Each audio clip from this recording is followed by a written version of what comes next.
sacarle a esto mucho, pero mucho provecho. Aquí nuevamente la invitación, si usted está en su casa, puede acercar a los demás, les puede invitar a que se puedan sentar un ratico en relación a poder conversar en este espacio de salud mental. El día de hoy, un tema con el cual vamos a cerrar, que son las 5 estrategias que todo docente UPB debe tener en cuenta para cuidar su salud mental. ¿Por qué las 5 como efecto de recordación? Como los 5 dedos de la mano. Las 5 cosas que todo docente debe tener en cuenta, pero sobre todo usted y yo como personas, como seres humanos, necesitamos tener en cuenta para cuidar nuestra salud mental. Entonces voy a ir a hacer el preámbulo, posteriormente les voy a hacer la pregunta del día, porque todos los encuentros hemos tenido pregunta. Resulta que en el primer encuentro le hablamos de lo más valioso que yo tengo en la vida. El encuentro de ayer hablábamos de qué nos ha hecho feliz y les contaba la historia de dónde salía la pregunta. Y ahorita les voy a hacer otra preguntita para que empecemos a poder hacer una dinamización de este ejercicio y sean ustedes muy bienvenidos, muy bienvenidas a este espacio. Voy a arrancar con el preámbulo, con el tráiler de la película en relación a lo que vamos a hablar y posteriormente vamos a conversar en un ratico acerca de esto que vimos el día de hoy. Entonces resulta que yo les quiero agradecer a ustedes por su presencia en estos 3 espacios y en este momento vamos a ir con 3 estrategias que todo docente UP debe tener en cuenta para cuidar su salud mental. 5 cosas muy en relación a lo que hemos venido conversando y a lo que hemos venido hablando dentro de este espacio. Para hablar dentro de estas 5 cosas, ustedes y yo vamos a hablar primero de las 5 en el tráiler de la película y posteriormente me voy a ir a generar conexión con ustedes. 5 cosas para cuidar la salud mental. 1, la humildad ontológica. ¿De dónde sale eso? De un librito muy bonito escrito por un señor que se llama Freddy Kotman. Ustedes recordarán que el compromiso de Esteban y mío es hacerles un listadito de los libros, algunos los tengo en PDF, de podérselos pasar. Hoy vamos a hablar de humildad ontológica, de esa ontología de la humildad, de ese origen de la humildad en relación a nuestro cuidado, al cuidado de nuestra salud mental. Esa es la primera. Segundo, comunicación asertiva y afectiva. ¿Cuáles son 5 elementos básicos para que ese cuidado en relación a la comunicación pueda ser efectivo? 3, resiliencia más que resistencia. Una cosa es resiliencia y otra cosa es resistencia. 4, organización del tiempo. 5, soltar maletas ajenas. A eso ustedes y yo nos vamos a dedicar a hablar en este tiempo, en este espacio, esperando poderle sacar a esto el máximo de provecho. Yo voy a aprovechar en este momento precisamente para preguntar, y la pregunta del día es muy sencilla, ¿verdad? La pregunta del día de hoy es muy sencilla para que ustedes nos la puedan responder aquí en los comentarios, y es que me puedas contar en este momento, en este espacio, ¿cuál ha sido tu motivación para ser docente? ¿Qué te motiva a ti todos los días en el ser docente? ¿Tu motivación es cuál? Si me la podrías definir ahí de manera sencilla, ¿cuál es tu motivación? Entonces les voy a pedir a todos los que están en este momento, en este instante, conectados, que me puedas hablar de cuál es tu motivación. Llegaste aquí, ¿qué te motiva a ti en el día a día a poder ser docente? Te les voy a pedir que en 3, 2, 1 nos empiecen a contar en este espacio por el chat para nosotros tener la oportunidad de visualizar. Les cuento que esto sigue subiendo el rating. Gracias. Por aquí me están diciendo compartir. Sigo revisando. ¿Qué te motiva a ser docente? ¿Cuál es tu motivación? Por aquí me dicen compartir, servir a otros. Disfruto mucho poder transformar el mundo siendo mediador de los deseos de aprender de las personas. Genial. Me gusta compartir lo que sé con los demás. Genial. Estamos vinculados en eso. Nos convoca precisamente eso. Compartir, servir, dar lo mejor de mí. Me encanta. Cuando ustedes y yo tenemos motivación, compartir y servir, muchas gracias a Álvaro, muchas gracias a Diana, muchas gracias a todos los que nos están compartiendo en este espacio y en este momento, frente a qué los motiva. El conocimiento. Gracias, Marta. ¿Qué te motiva en el día a día? El motor que hace que tú puedas liberar serotonina, que puedas liberar dopamina, brindar oportunidad de vida, medidas por la educación mientras puedo servir a mi comunidad. Muchas gracias, Felipe. Gracias precisamente por compartirlo con nosotros. Motivación. Hoy vamos a hablar en relación a esa motivación, pero sobre todo el asunto del cuidado de la salud mental de nosotros. Lo hemos venido hablando en los anteriores elementos y hoy vamos a hacerlo con toda disposición, teniendo la posibilidad de que entre todos esa motivación se siga manteniendo con el cuidado de nosotros mismos. Ayudar a otros a recorrer su camino y a lograr sus propósitos y sueños. Muchas gracias. ¿Qué te motiva en el día a día? Me encanta el conocimiento, me gusta aprender y compartir lo aprendido. Gracias, Sergio, gracias precisamente a Héctor, gracias a todos los que nos están contando por aquí rápidamente acerca de qué los motiva. Somos 72 en este momento en conexión y vamos a arrancar con esto que nos sigue motivando. A mí me encanta poder estar aquí con ustedes en el colegaje porque básicamente esto es una construcción conjunta. Nos hemos encontrado en la vida por alguna situación. No es gratuito, aquí nos hemos encontrado a seguir conversando y a seguir compartiendo con un propósito y es cuidar nuestra salud mental. Quien cuida a los que cuida, habitualmente nosotros cuidamos, pero lo más interesante es cómo nos empezamos a cuidar para dar lo mejor de nosotros. Arranco en este momento, gracias por compartir lo que los motiva y voy a arrancar precisamente por un tema que es el primero, number one. El primero tiene que ver con la humildad ontológica. Para poder explicar el término de humildad ontológica, a mí me encantaría hacer un ejercicio con ustedes. Y para hacer este ejercicio les voy a pedir lo siguiente. Aquí al frente, que está la cámara, yo voy a hacer una escenita. Les voy a pedir, por favor, que ustedes van a observar la escena y posteriormente ustedes me van a escribir por el chat qué fue lo que ustedes pudieron ver. Yo hago la escena, menos de 5 segundos, ustedes la miran y al final me cuentan por los comentarios qué fue lo que acabaron de ver. Entonces, este es mi compañero de escena, para poderlo desarrollar aquí, vea, este es mi compañero de escena, ustedes lo miran y al final me van a contar qué fue lo que vieron. Ese es el compromiso, mirar la escenita de 5 segundos, la miran y me escriben qué fue lo que vieron. Arrancando en este momento, siendo las 4:16 de la tarde, arranco con la escena, muy concentrados allá al otro lado donde ustedes están. Luces, cámara, acción, nos fuimos ya. 16 llamadas perdidas. De mi corazón hermoso. ¡Ay, juepucha! Pausa. Para todo el país, los docentes UPB de todo el país. Bucaramanga, Montería, Medellín. Todos los que están precisamente al otro lado en conexión. Vuelvo a repetir la escena. Máximo 5 segundos. Ustedes la miran y al final me cuentan qué fue lo que pudieron ver. Luces, cámara, acción. Nos fuimos ya. 16 llamadas perdidas. De mi corazón hermoso. ¡Ay, huepucha! Pausa, menos de 5 segundos. Les voy a pedir en este momento 3, 2, 1, que en este momento me puedan escribir qué fue lo que acabaron de ver. Empieza a llegar respuesta en este momento. Me dice, se le olvidó un compromiso con el amor. ¿Qué pasaría? ¿Qué sucedería? ¿Le pasó algo? Vi a alguien preocupado por no haber estado disponible en un momento. El estrés del corazón hermoso empezó a generar cortisol, endorfina, cortisol, adrenalina y noradrenalina. Se calentó. ¿Qué le sucedería? Resulta que la tóxica... Resulta que en este momento el estrés se debe tomar el control. Gracias ahí, muchas gracias ahí, Elmer. Resulta que ustedes me están contando aquí, me están dando varios elementos. Yo quiero preguntarles a ustedes, ¿están completamente seguros, seguras, que lo que me están contando fue lo que vieron? ¿Qué me dicen ustedes? Me voy a entrar en este momento en sintonía. Pregunta, ¿lo que ustedes me acaban de contar fue aquello que vieron o aquello que interpretaron?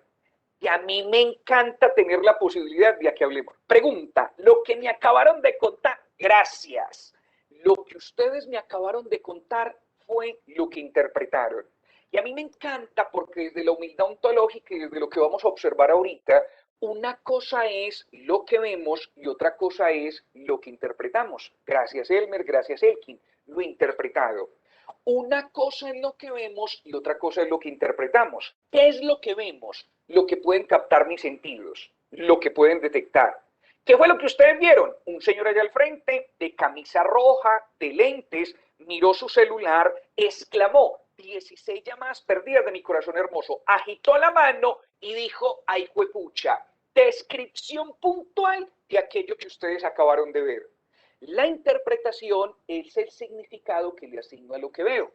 que en términos de la neurobiología es cuando yo puedo captar lo que estoy viendo a partir de mis ojos, de mis oídos, de la kinestesia, puedo captar esa información, de inmediato se va a la corteza prefrontal y junto con el giro del cíngulo me ayuda precisamente a hacer una interpretación a partir de la información previa que está guardada en el hipocampo y nos permite decir, ¿qué sucedió? ¿Qué pasó?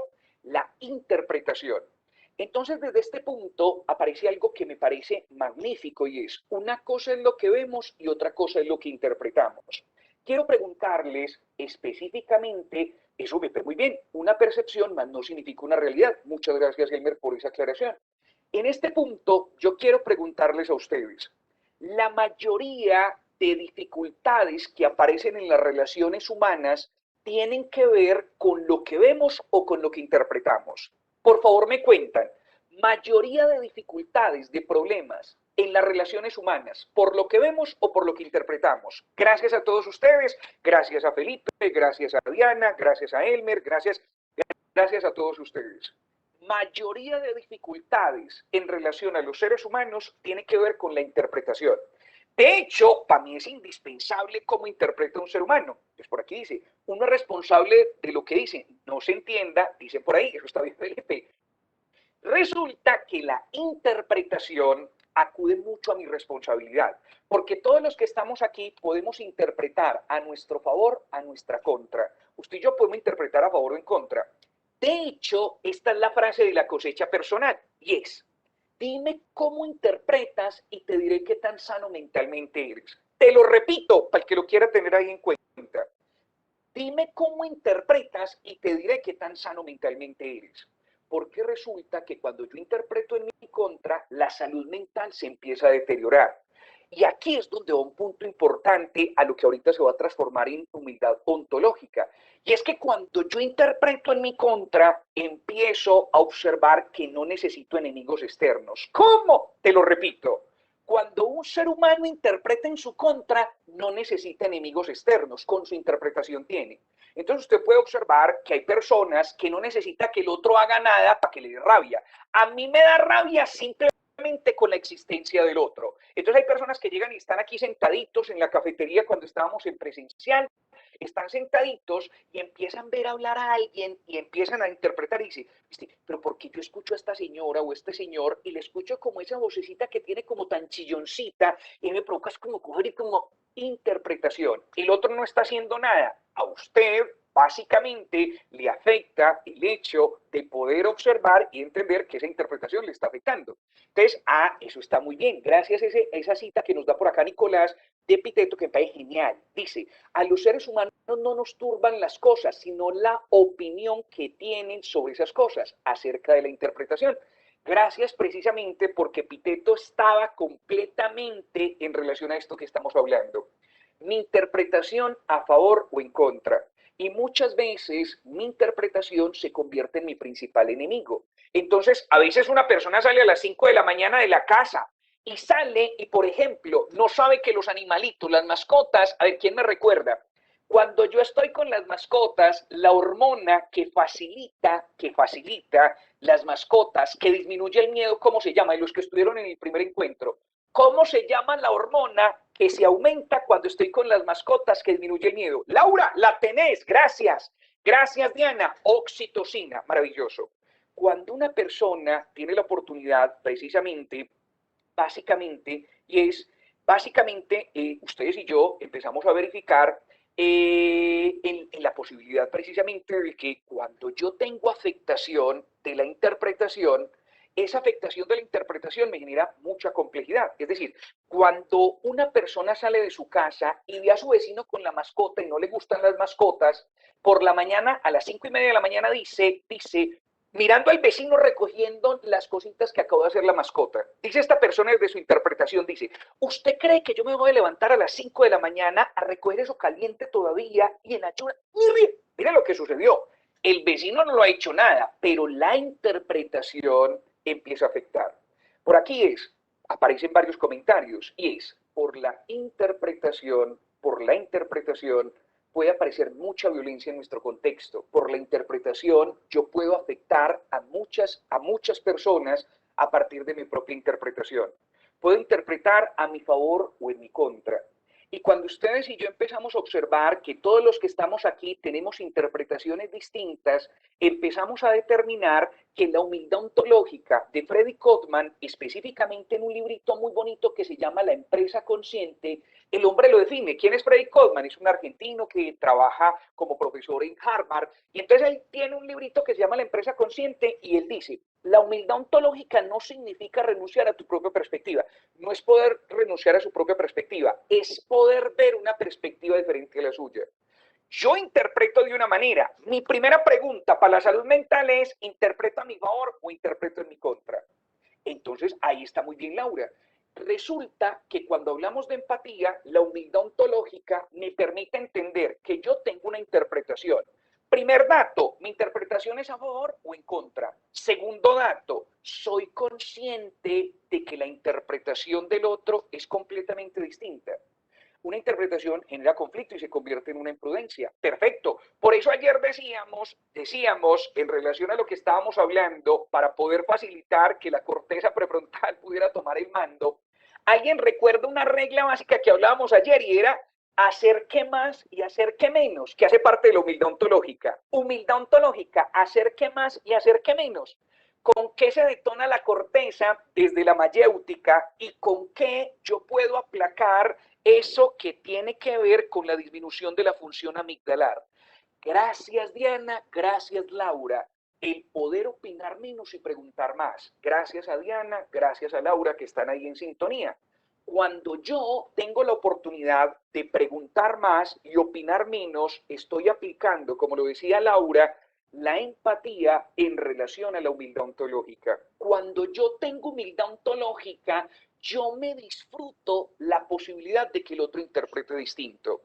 Han existido muchas dificultades y muchas crisis en el mundo a partir de la falta de humildad ontológica. Cuando uno tiene humildad ontológica, resulta que, por ejemplo, los japoneses se inventaron un método que se llama precisamente el método Kaizen, y ese método ayuda a tener humildad ontológica, a entender que todas las personas pueden proponer soluciones. Y entonces desde aquí es, a partir de preguntar más, se debe activar el escuchar. Me parece genial. Y ayer les decía, y es, cuando uno tiene la oportunidad de poder escuchar, por eso les hablaba de qué los motiva precisamente a ser docentes, porque cuando uno lo motiva a escuchar, el ser docente nos facilita escuchar, y al facilitar precisamente el poder escuchar, empezamos a entender que entendemos nuevas realidades. Dice por aquí, a mí me encanta que haya diferentes formas de interpretar la realidad. Qué aburrido que todos interpreten igual. Eso se considera humildad ontológica. De hecho, les digo, una persona sin humildad ontológica es muy probable que no le sea amable poder pasear. Una persona que no tiene humildad ontológica no disfruta ningún paseo. Porque una persona que no tenga humildad ontológica no disfruta de olores distintos, no disfruta de tener la posibilidad de encontrar cosas distintas. Entonces, por ejemplo, llegó a un país distinto al suyo, en otro continente distinto al suyo. Y una persona que carece de humildad ontológica, desde que se bajó del avión, empezó a criticar. Ay, esta gente como huele de maluco. Ay, mire qué comida tan maluca, qué comida tan condimentada. Y miren eso como, ay, ¿cómo es posible que sirvan eso de esa manera? Todo lo empieza a criticar. Entonces no disfruta precisamente el hecho de poder entender que a partir de esa diferencia usted tiene la posibilidad de poder aprender. Desde la humildad ontológica, ustedes y yo nos damos cuenta que nos nutrimos de las distintas formas de interpretar. Aquella persona que tiene humildad ontológica tiene la capacidad de aumentar la reserva cognitiva en su cerebro, porque a partir de eso puede seguir aprendiendo. No llega al tope, sigue aprendiendo y disfrutando de todo aquello que empieza a aparecer en su realidad. Humildad ontológica no significa renunciar a tu propia perspectiva, es poder ver una perspectiva diferente a la tuya. Sabores distintos, olores distintos, maneras distintas de interactuar. Yo siempre me acuerdo mucho de un cuentecito a propósito, y es que un día venía un señor, cuento, el cuentecito, y un día venía un señor en una tractomula, ¿cierto? Venía un señor en una tractomula conduciendo y en un huecote que había tremendo al frente del hospital mental, iba rapidísimo y en un huecote que había, ¡prum!, cayó muy duro en uno de los ejes y resulta que la tractomula se recostó demasiado en el huequito y botó todos los pernos, todas las tuercas que sujetan una llanta. Y cuando botó todas esas tuercas, todos esos pernos, resulta que el señor se bajó y ubicó que no tenía más pernos, no tenía más tuercas, y le daba una vuelta y le daba dos vueltas a la tractomula, y estando ahí, en ese momento, pensando, diciendo, pues pucha, si no descargo hoy, no descargo todo el fin de semana, embalado, estoy aquí embalado. Un muchacho que estaba al lado de adentro del hospital mental, mirando la escena, le dice, socio, socio, ¿qué le pasó, llave? ¿Qué le pasó, mijo? ¿Cómo le parece, señor, que esta rueda de este lado me botó todos los pernos, todas las tuercas que sujetan la llanta, embalado? ¿Dónde hasta ahora consigo los pernos? Dice el muchacho que estaba al lado de adentro del hospital mental, le dice, señor, ¿y por qué no le quita un perno a cada llanta y las deja todas con día 4? Quítele un perno a cada una y les pone a esa la que hace falta. Entonces dice el señor, ay, juepuche, ¿y usted con esas ideas de aquí? Y le dijo el señor, es que yo estoy aquí por loco, no por huevón, ya ve. Definitivamente, cuando usted encuentra diferencia, tiene la capacidad de poder construir con el otro. Diferencia, los japoneses lo llaman método Kaizen. Diferencia, disfrute en relación a esto que ustedes y yo tenemos la oportunidad de poder entender con los demás, de poder construir. Cuando hacemos estado del arte en una investigación, tenemos la oportunidad de poder saber qué han visto otros para nutrir nuestra experiencia. Me dice por acá, dice, me sorprende que siendo la humildad ontológica la base del pensamiento crítico, sin embargo, como profesores e investigadores, a veces se nos olvida aplicar esta humildad en nuestra vida y afuera de la academia. Genial. Motivación en relación a esto que estamos aprendiendo, y es entender que cuando hacemos un estado del arte, aplicamos humildad ontológica, y es, ¿quién ha dicho cosas similares que me puedan servir en mi proceso de investigación? Porque lo mío no es lo único, necesito referencias, pensadores que hayan apuntado a esa misma línea que me ayuden precisamente en esta perspectiva. Desde la humildad ontológica se conecta directamente, sin conocimiento, en relación a esto que decía la filosofía griega, en las famosas discusiones agonales. Y en las discusiones agonales había una premisa, nos sentamos a conversar, pero en esa conversación la intención no es corchar al otro. Y a ustedes, a mí, nos ha tocado básicamente muchas veces en salones de clase personas que se sientan a corchar al otro. Falta de humildad ontológica. Cuando una persona tiene la capacidad de hacer esta escogencia, en ese momento aplica la humildad ontológica. Respóndame usted al otro lado. Profe, por favor contésteme. Para usted en este momento de la vida, en este momento, ¿qué es más interesante, tener la razón o aprender? Por favor, me cuenta por los comentarios, para usted, ¿qué es más interesante, tener la razón o aprender? Y me encanta que en este momento me estén diciendo de manera unánime aprender, porque eso es humildad ontológica. Porque hay personas que básicamente están dedicadas a tener la razón. Y hay un riesgo tremendo. Cuando usted quiere tener la razón, tiene la posibilidad, muchas gracias, porque me dice, aprender, fue todo un aprendizaje maravilloso. Porque cuando usted se sienta aquí, cuando usted que es un ser humano como yo, y se sienta aquí a mirar esto y dice, voy a ver qué aprendo, funciona su cerebro distinto, conectado con la corteza y no con el sistema límbico, y es, vamos a ver qué le corcho a este señor, vamos a ver qué le corcho, vamos a ver qué le tumbo. Distinto vivir una clase desde la humildad ontológica a vivirla desde el aprendizaje. Cuando usted aprende, entiende que no vale la pena tener la razón y quedarse solo. ¿Cómo? Hay gente que ha terminado sus relaciones de pareja, ha dejado de ser docente, ha abandonado una investigación, definitivamente por querer tener la razón. He percibido la humildad ontológica en quienes más dominio tienen de un saber y estoy completamente consciente de eso y apoyo eso precisamente, Gabriel, en lo que estás diciendo. La humildad ontológica se posee incluso cuando personas dominan demasiado un tema. Yo siempre hago la similitud, y ustedes me perdonan lo empeliculado que soy en relación a esto, y es que ustedes piensen en esto, imagínense en una persona Vamos a hablar de personas que tienen el dominio de un saber o que son muy respetadas en determinados momentos. Vamos a hablar, por ejemplo, ¿cierto? Vamos a hablar de Einstein si estuviese vivo, vamos a hablar del Dalai Lama, ¿cierto? Distintas personas. Y vamos a hablar, por ejemplo, del Dalai Lama que todavía está vivo. Y entonces usted llega y le dice al Dalai Lama, lo cito para que dé una conferencia en UPB. Lo vamos a citar lo vamos a citar específicamente en el auditorio para que pueda dar una conferencia en UPB.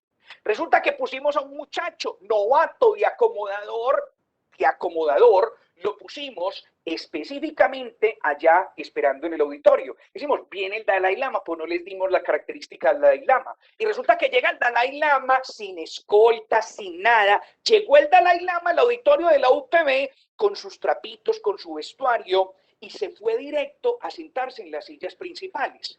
Y resulta que se fue el acomodador, muchacho inexperto, que no le dimos ningún entrenamiento, y va y toca al Dalai Lama y le dice, qué pena, señor, es que ahí se va a sentar el conferencista. Miren esto, ¿qué creerían ustedes que le respondería este señor? ¿Qué creen que ustedes que le respondería, por ejemplo, al Dalai Lama?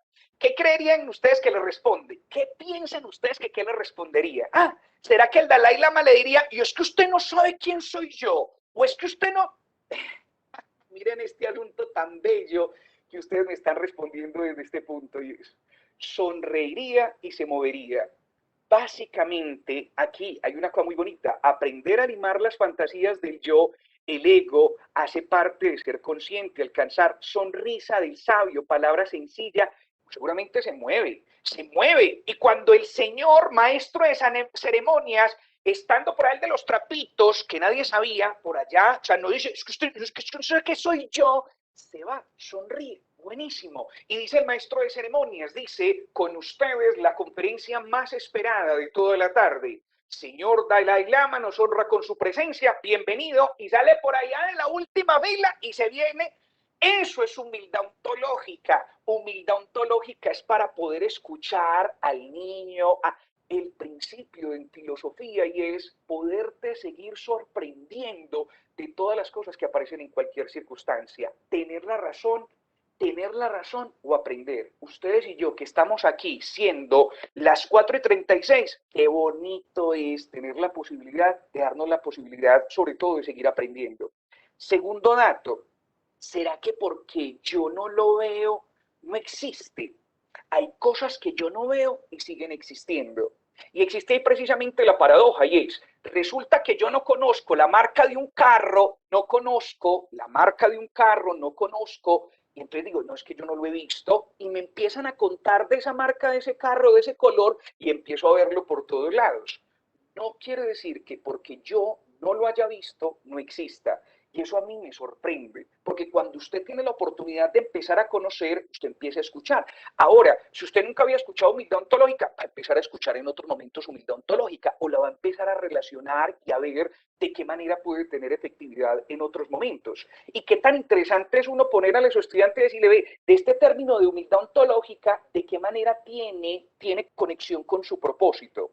Tercer dato, ¿será que los otros son contrincantes o son maestros? Es que hay una cosa muy bonita en psicología, y ahorita nos lo decía precisamente uno de los compañeros, y es que a veces en la academia aparecen un montón de rivalidades, y es decir, y entonces yo publico, no publico, entonces yo lo digo, usted no lo dice, usted dice, entonces usted dice, ¿el otro es un contrincante o es un maestro? A veces hay gente, yo me he encontrado, por ejemplo, compañeros que dicen, yo no trabajo más en esa universidad, yo no trabajo, porque a ese decano yo no me lo aguanto, no me lo aguanto, a esa decana no me la aguanto. Y resulta que pasa algo muy bonito. Cuando van a consulta, yo llego y les digo, vean, hay una cosa muy interesante ahí, profe, y es, si usted no lo resuelve aquí y ahora, en esta circunstancia que le propone la vida, usted se lo va a seguir encontrando por el resto de ella hasta que no lo resuelva. ¿Cómo? Sí, señor. A esa decana, a ese decano que usted en ese momento dice que no se lo traga, que no tiene, no se preocupe, para la próxima universidad que usted vaya a ir, se va a encontrar a otro decano con otro rostro distinto, pero exactamente con la misma personalidad de aquella persona que usted acabó de abandonar. ¿Cómo? funciona con las parejas, funciona si yo no asumo que el asunto tiene que ver con que usted pueda ser un maestro para mi vida, el asunto empieza a ser muy complejo. El otro siempre será un maestro, me sigue enseñando acerca de mí. Ahorita estaban diciendo precisamente en los comentarios, y es, me sigue enseñando en relación a cómo seguir dominando mi ego. Y al dominar mi ego, me sigo conociendo a mí mismo. Humildad ontológica, vea, sin que Gottman se conociera específicamente con Lao Tse, hágame el bendito favor, mire esta que van a observar desde aquí. Dice esta frase, saber, pero pensar que no sabemos es el logro más alto de la vida. Hasta ahí humildad ontológica. No saber, pero pensar que sí sabemos es una enfermedad. Vuelve y juega. Saber, pero pensar que no sabemos es el logro más alto de la vida. No saber, pero pensar que sí sabemos es una enfermedad. Precisamente en este momento les quiero preguntar a ustedes, después de la coma, en donde hablo de una enfermedad, donde Lao Tse habla de una enfermedad, ustedes y yo ahí empezamos a observar cómo es el asunto distinto. Podemos decir que la humildad ontológica de aquellas personas que tienen sabiduría no disciplinar, yo creería que sí, precisamente, Gabriel, en eso que estás diciendo. Es decir, que la humildad ontológica nos ayuda precisamente a tener una circunstancia muy similar con aquello que tiene que ver con la sabiduría. Por ahí anda corriendo, por ejemplo, la ignorancia de la atrevida, definitivamente. Corre por ahí precisamente en internet, ¿cierto? Por ahí incluso como modo de meme, me llama mucho la atención de un muchacho adolescente que va caminando con su papá y resulta que se acerca un señor que es un maestro de obra, quienes construyen casas, y entonces llega y conversa su papá, el papá del muchacho con el señor, y resulta que en relación a lo que están conversando, resulta que el señor, el maestro de obra, dice aiga, no dice haya, sino que dice aiga, ¿cierto? Siempre y cuando haya verano, podemos construir la casa. Y el muchacho, el adolescente, se ríe y se ríe y se ríe. Y el papá le dice, ¿y usted de qué se está riendo? Entonces el muchacho dice, papá, ¿cómo que qué me estoy riendo? ¿No ve que ese señor, en vez de decir haya, dijo haiga? Y entonces el señor, muy en relación a la humildad ontológica, se despide del maestro de obra, acerca a su hijo adolescente y le dice, hijo, ¿y de qué te ríes? Mira, ese señor que hay ahí es capaz de construir casas con sus manos, pues es capaz de construir una casa con sus manos. Es posible que no sepa decir y de poder hablar correctamente, pero tiene un saber distinto. No hay por qué burlarse de esa situación.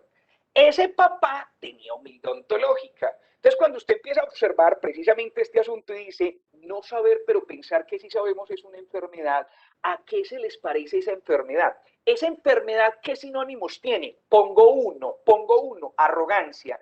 ¿Qué otro sinónimo pueden decir ustedes que puede aparecer esa enfermedad? ¿Qué otro sinónimo encuentran de esa enfermedad contrario a la humildad ontológica? ¿Qué se les ocurre? Soberbia, me parece muy acertado precisamente eso. ¿Qué más creen ustedes?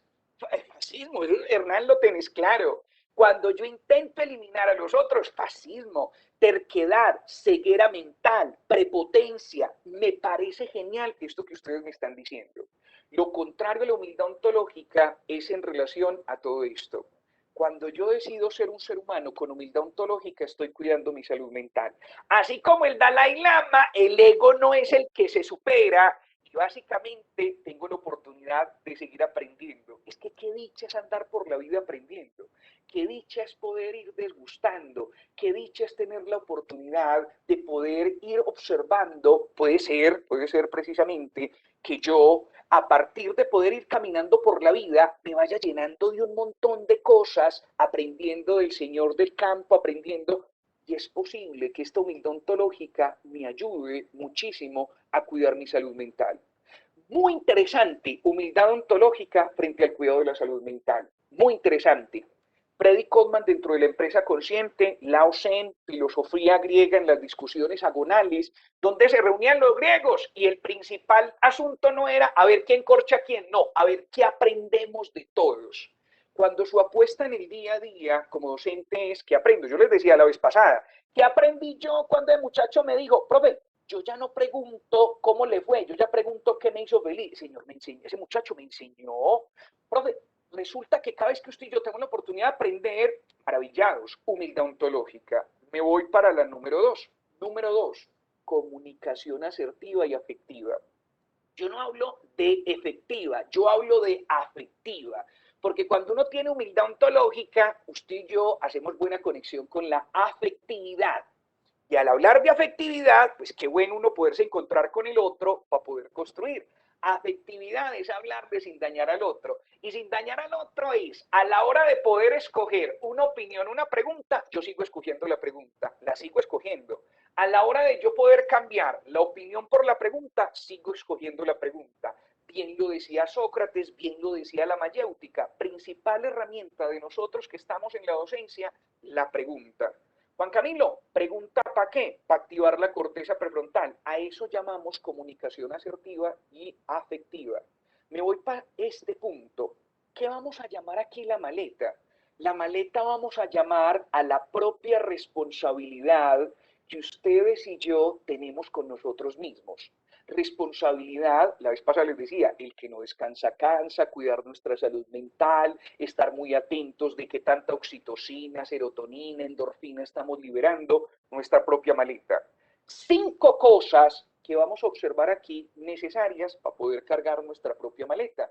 Nuestra propia maleta que es indispensable a la hora de andar por la vida. Sinónimo de maleta, responsabilidad. Es decir, hay que cargar mi propia maleta. Si yo no cargo mi propia maleta, entonces también estoy careciendo de humildad ontológica, porque le empiezo a poner la maleta a todo el mundo. La mía se la empiezo a poner a todo el mundo. 5 elementos. Para poderme comunicar de forma efectiva con los demás, es muy necesario manejar precisamente estos 5 temas en relación a la comunicación. Desde la humildad ontológica, usted lo revisa, usted dice, ¿tiene incidencia, no tiene incidencia? Primer elemento, responsabilizarnos. ¿Qué significa responsabilizarnos? Vea, de los propios pensamientos y sentimientos en lugar de culpar a otros por el destino o por ellos. Cuando usted habla en primera persona y dice, yo pienso, yo siento, eso habla de la responsabilización. Y como es de bonito, cuando uno está hablando, no empezar a atribuirle a otra persona lo que yo estoy sintiendo. Por ejemplo, cuando yo digo, es que usted me hizo enojar, hágame el bendito favor, usted me hizo enojar. No, qué pena con usted. Con toda la humildad ontológica, con toda la disposición a seguir aprendiendo, no es que usted me haya hecho enojar, no. Yo decidí enojarme, 2 cosas distintas. Una cosa es que usted me haya hecho enojar y otra cosa es que yo decida, que a mí me dé la gana enojarme, 2 cosas distintas. Yo decido si me enojo, yo decido mucho por aquellas emociones no placenteras, yo decido si las gestiono. Responsabilizarnos. Yo me ocupo de. Segundo dato, el evitar subjetivizar las propias percepciones en lugar de adivinar lo que sienten y piensan otras posturas absolutistas. Entonces, muchas veces uno me mete en la película, lo que hablamos ahorita de interpretar. Y entonces la interpretación, usted va metiendo en un montón de problemas porque usted llega y dice, vea, hay un grupo de WhatsApp en la familia y resulta que yo escribo y nadie me contesta, pero vaya que escriba el otro y ahí sí todo el mundo le hace fiesta. La película, empiezo a empelicularme con el asunto, empiezo a decir y a decir, si vio, es que vea, a todos los otros profes, la secretaria de la decanatura los saluda súper formal. Y yo entro y esa señora es como toda seria conmigo. ¿Qué será? La película.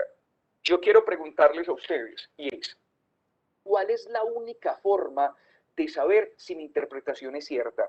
¿Quién me cuenta? ¿Cuál es la única forma de poder certificar si mi interpretación es cierta? ¿Qué dicen ustedes? Única, está en test, pero buenísimo, excelente, preguntando. No existe otra. Cuando no existe la posibilidad de preguntar, me monto en la película. Entonces yo me empiezo a empelicularme. Si Dios que cuando yo estaba aquí no me saludó y al no saludarme, y esa película hace un daño, genera un efecto que es el efecto de rumiación, y es que esa rumiación me empieza a dar vueltas y vueltas y vueltas y vueltas, y yo termine específicamente enredado en cosas que pueden ser absolutamente simples. Evitar ese asunto.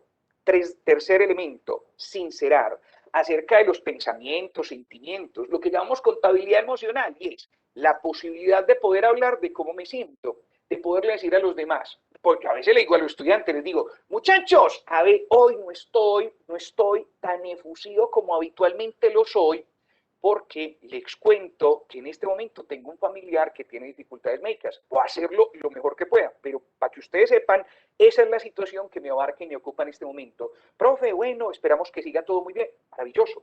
Cuando usted se sincera con los demás, tiene la oportunidad de hacerlo. Sincerar en relación a aquello que sé y aquello que yo no sé. Sincerar, yo me puedo sincerar con usted. Ve, eso que me estás preguntando, yo no tengo mucho acercamiento al término. Yo lo verifico y posteriormente lo hablamos y posteriormente lo discutimos. Pero en este momento hay que saberlo todo, sincerar con el otro. Cuarto elemento, dimensionar. ¿Qué es dimensionar? Usted y yo nos encontramos en el mundo empresarial, nos encontramos con un montón de gente que tienen los extremos. O agrandan las cosas o las vuelven pequeñas. Agrandar, ¿cierto? Y eso es lo peor que nos pudo pasar, no nos van a dar la acreditación de alta calidad por eso, ¿cómo se le ocurre? Usted no ha mandado eso, no, esto es lo peor que nos pudo haber sucedido, lo peor que nos pasó, y usted no ha hecho, no ha respondido, no, al extremo. O están los otros que minimizan el asunto. Ay, pues si cobran una multa, pues ¿qué va a hacer? Pues que cobren 100 o 200 millones de pesos, ¿eso qué? Ni volver pequeño, ni agrandar demasiado. No, dimensionar lo que es. Muchas veces los jurídicos son expertos en eso y es, vea, no le va a decir ni grande ni pequeño, no. Hay 5 días para responderlo, eso dice la ley, y si no lo responde está la sanción. Punto. Ahí está, chuleado. Ni grande ni pequeño. Yo me acuerdo mucho de esto de un muy buen amigo que hablaba precisamente de la responsabilidad, ¿cierto? Entonces contaba una historiecita, un cuentecito en relación a, bueno, como el poema de Pesona dice, nada tuyo exageres o excluyas. Buenísimo, Diana, qué bonito eso. Ese no lo he leído, pero voy a escribirlo por aquí para poderlo leer. Diana nos recomienda por aquí el poema de Pessoa, perfecto, Pessoa, muchas gracias. Dimensionar de forma real todo aquello sobre lo que hay el control o no, sin empelicularnos. Maravilloso, Elmer, ahí lo que estás diciendo. Si yo tengo la oportunidad de dimensionarlo, entonces el asunto es tal cual. Entonces resulta que contaba mi compañero, decía mi compañero, decía, ¿cómo le parece que un día una señora se acercó a su esposo y le dijo, mi vida, ¿cómo le parece que la señora que nos ayuda aquí con los oficios de la casa está embarazada? Y el señor, muy en relación a la dimensión, dice, mi vida es un problema de ella. Dice la señora, pero es que todo el mundo en la unidad está diciendo que ese niño es tuyo. Dice el señor, voy en la dimensión. Entonces mi vida, eso es un asunto mío, problema mío. Dice la señora, pero a mí también me duele, que cómo le ocurre 20 años de casado y usted va a salir con eso. Entonces es un asunto que también es problema tuyo. Aquí hay un dato muy interesante y es cada cual con lo de cada quien. Mire por acá, hay un orador muy motivacional que se llama Borja Villaseca, sí, un español muy interesante, y como menciona eso es que la realidad es neutra, nosotros somos los que le damos sentido con nuestra interpretación, nada es poco, nada es mucho, muchas gracias precisamente por eso. Gracias Felipe, muy interesante ahí es lo que habla precisamente Borja Villaseca y es, como lo decías ahorita con epiteto, como lo dice precisamente Borja Villaseca, como lo dice específicamente Cotman en Humildad Ontológica, su interpretación la está dimensionando o no la está dimensionando. Adicionalmente, me voy para esta que es la quinta y es especificar lo que queremos decir en lugar de generalizar o dejar los significados abstractos. Yo les cuento que este asunto de especificar para mí ha sido un asunto fenomenal.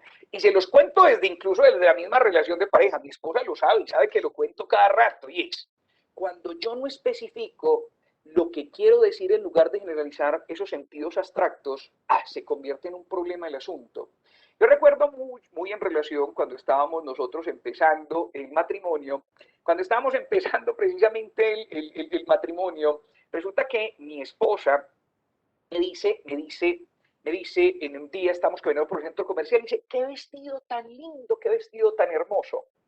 Más o menos a los 6 meses cumplí años y yo le di el regalito, pero le di un regalito y le dije, ¿cómo te pareció? No, muy lindo, pero yo creí que cuando yo te dije que el vestido era muy lindo hace 6 meses, te ibas a acordar y me ibas a dar el vestido. Yo le dije, mi corazón, gracias por compartírmelo, por decírmelo. Podemos hacer un trato tú y yo. Podemos hacer un trato tú y yo. Y es, vamos a especificar para no llevarnos sorpresas. Desde ese momento en punto, el trato aquí es que lo que yo quiera se lo digo y lo que ella quiera me lo dice. Yo le pongo en la notica, pero si quiere un vestido rojo y quiere un vestido con esta y en esta, ella me lo dice para que no nos vayamos a desinflar a la hora de dar precisamente eso que yo le voy a suministrar o a lo que le voy a dar precisamente el regalito. Porque o si no, empezamos a llevar un montón de dificultades. Hay personas que a partir de no especificar dice, Juan Camilo es un malagradecido. ¿Por qué dices que es malagradecido? Porque yo lo invité a almorzar toda la semana y ¿cómo le parece que no me ayudó a mover estas cajas cuando yo necesitaba? Pregunta, ¿usted le dijo a esa persona que usted quería que lo ayudara a mover? Pues que eso se sobreentiende. No, lo obvio no existe. Lo obvio no existe. Poderlo anunciar. A veces en las empresas, que es un mundo muy complejo, a veces dicen, y se fue, y yo le tenía a esa persona preparado un puesto mejor, y se fue, es un malagradecido, una malagradecida. Pregunta, ¿usted le dijo a esa persona que su propósito era verlo en 2 años o en un año en ese puesto? No. Y es que esta gente aquí son muy desacomedidos. Nadie fue capaz de ayudarme a subir esas carpetas que habían en el primer piso. Usted le dijo a esa persona que usted quería, le especificó que quería el vestido rojo, le especificó. Es que, ¿cómo hago yo para saber si usted no me especifica? Es que si yo quiero que mi hijo, a veces somos muy abstractos, y es, yo hago esto, le doy esto a mi hijo para que él responda de esta manera, y yo le hago esto y queremos que el otro nos dé exactamente la misma reacción que nosotros esperamos, y no, no funciona de esa manera. Yo necesito especificar, y si viera cuando uno se responsabiliza, cuando evita subjetivizar, cuando sincera y hace contabilidad emocional, dimensiona, especifica, lo tantísimo que es interesante y los problemas que uno se deja de ganar simplemente a la hora de poder manejar 5 reglitas en relación a la comunicación. Yo voy en el proceso, no voy a decir que yo lo manejo perfecto, no, yo voy en el proceso, con humildad ontológica se los cuento, voy en el proceso de cada vez dimensionar más, especificar más para que el otro me entienda, el poder sincerarme en relación a los demás, evitar esas subjetivizaciones de quiromántico, pero quisiera precisamente en este momento que usted me cuente de estos 5 cuál le llama la atención. Contame, profe, contame cuál de estos 5 te llama más la atención en relación a la aplicación de la vida real. Que vos digas, en este momento me causa más impacto este y este. Contame aquí por los comentarios cuál de estos 5 crees que a vos te salva la vida. Gracias, Marta. Muchas gracias. ¿Cuál te llama la atención? ¿Cuál te llama la atención de esto que hemos venido hablando? Por aquí me dicen subjetivizar, sincerar. ¿Cuál de estos te llama más la atención en la aplicación de la vida real? Me gusta mucho el especificar. Gracias. Subjetivizar y especificar. Subjetivizar. Perfecto. Cuando yo tengo la oportunidad de poder observar este asunto, uno se libra de un montón de cosas a partir de esto, que ahí está, y les va a llegar precisamente ahí en las memorias en relación a seguir cultivando esto. Esto nos ayuda a especificar, siempre suponemos y no, que no debemos manifestar que no estamos bien, sincerar, gracias a Viviana. Entonces, le digo a la gente, ve, vos que me estás acostumbrado a que tengo un voltaje, resulta que en este momento no tengo el voltaje y me pasa esto y esto y esto. El poder hacer sincerar y poderle especificar precisamente al otro de cómo me estoy sintiendo. Muchas gracias por eso que me están compartiendo en este momento. Responsabilizarnos, no adjudicarnos, no anexarle a otra persona lo que yo estoy sintiendo. No, no es que me hizo enojar, es que yo me hago cargo porque yo decidí enojarme. Dos cosas distintas. Hay personas que creen que si el otro no les adivina lo que quieren o sienten, entonces no lo aman de verdad. Ahí tocaste un punto muy interesante. Como si el amor verdadero garantizara no necesitar comunicarse. Ahí va, yes. Yo necesito ser específicamente claro con el otro, con el otro. Partiendo de una cosa, vean, partiendo de una cosa, aquí entre nosotros partiendo de eso, antes de pasar precisamente a la tercera, y es partiendo de esto, una cosa muy interesante, los 90 que estamos aquí conectados a esta hora, y es partiendo de la sexualidad.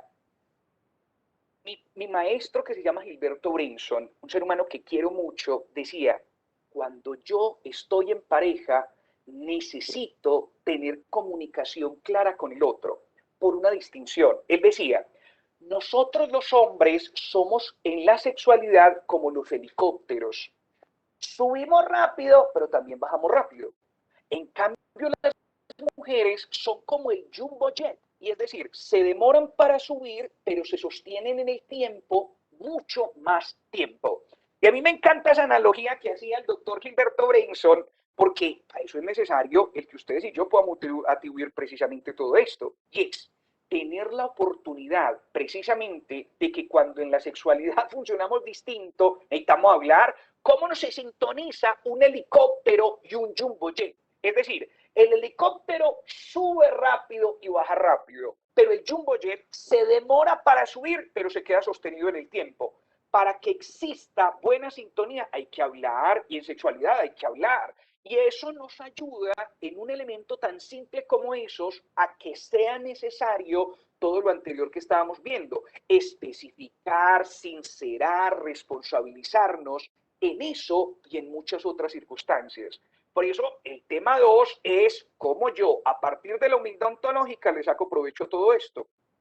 Número 3, resiliencia más que resistencia. Entonces, humildad ontológica, el primero. Segundo, me comunico de forma asertiva y afectiva. Y aquí, más resiliencia que resistencia. Me voy para esto. Pregunta para todos ustedes, mis muy queridos profes que están en este momento el día de hoy. Pregunta, sencilla la pregunta. Les quiero a ustedes indagar por lo siguiente. ¿Qué se recuerda a mayor detalle y con más claridad? ¿Qué recordamos con más detalle y con mayor claridad? ¿Los elementos que generaron bienestar o aquellos que generaron dolor?